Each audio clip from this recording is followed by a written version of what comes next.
is The Breakdown. Truly touching. Truly touching. Right. Hey, Jillian. What? Well, okay. So I've been on a huge nostalgia trip of books that I read when I was a kid. Oh, wow, Dan, that is incredibly relevant and important to this new show. Whatever is.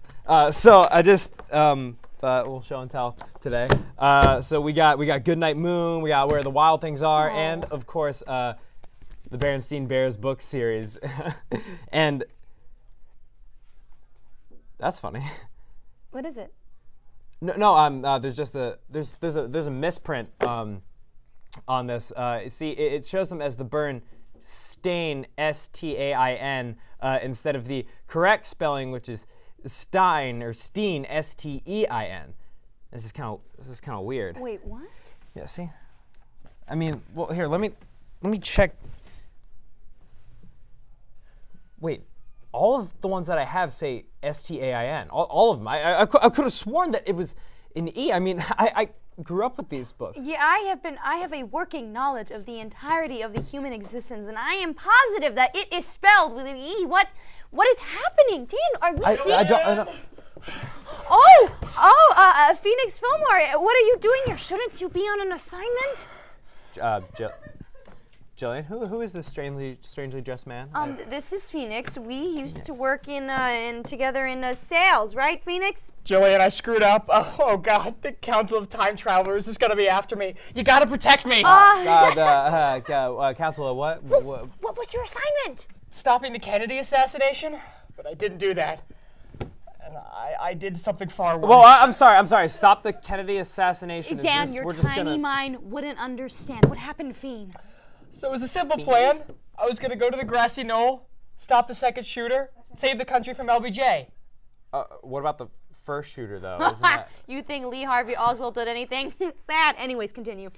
Yeah, so I was set to land right at the knoll at 12:20 p.m., but my flux capacitor was off. So we will use flux capacitors for time travel. Let's go! It took me instead of a factory about a half a mile away from Dealey Plaza that produces kids' books. The big new series they were producing at this time was about the lovable yet definitely racist family of bears known as the Berenstain Bears. Continue. So I landed in the factory and I tried to find a way out. I ran through it and I knocked into a typewriter that was publishing the first ever Berenstain Bears book, The Big Honey Hunt, and I accidentally erased the first page. So as to not create the butterfly effect, I went back and typed out the first page, but I'm such a goof. I spelled it with an E. I dashed out of there and got to the plaza just in time to see JFK's face get splattered. So it was originally Stain? Yeah.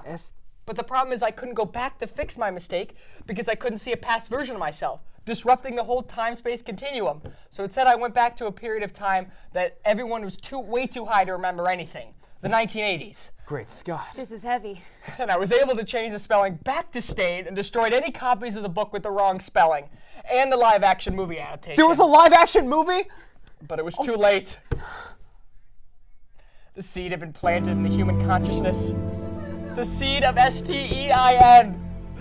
And this belief only passed from generation to generation, creating an incorrect pocket universe. And so from now on, people will see the different spelling and look at their childhood as a lie. They will question everything they know. Gown will be up. They'll believe Nelson Mandela died in jail in the 80s and that it was called Sex in the City, not Sex and the City.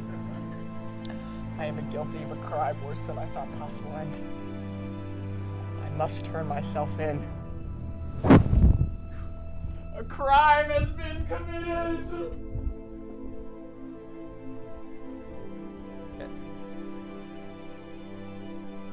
Good.